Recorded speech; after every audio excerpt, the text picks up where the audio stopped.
Ang hindi makakalimutang pangyayari nung martial law, yun nga, meron naman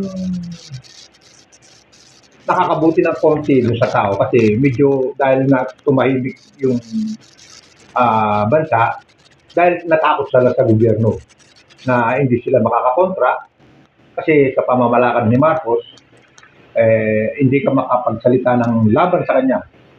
Kaya ang epekto nun, tatahimik na lang yung tao. Ganun lang ang mangyari. Wala silang boses na mga pwedeng, pagka lumaban ka nga, yun, wala ka sa kanya. Papatayin ka.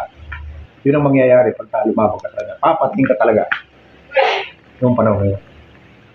Yung antang, yung, tawag dito, yung mga nagsasabing ano raw, may magandang dulot daw yung martial. Ang masasabi ko lang doon sa magandang dulot ng martial law, yun nga, kasi ang gusto ni Marcos noon, sa pamamalakad niya, ang gobyerno kaya nagkakautang ng marami noon, panahon niya, lumubog tayo sa utang. Nagkautang sa ibang bansa, lalo na IMF, World Bank, ang tawag doon sa Asian Bank. Ang utang nang nangutang si Marcos. Ginawa niyang project sa pero hindi naman lahat ng inutang niya napupunta sa project.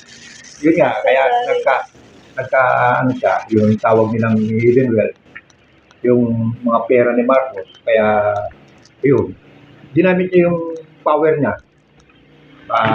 Kasi wala nga makakontra sa kanya dahil kahit anong gawin niya, dahil one-man rule na siya nung panahon na yun. Kaya yung gusto ng tao, wala silang tawag doon. Hindi sila makakontra. Yun lang.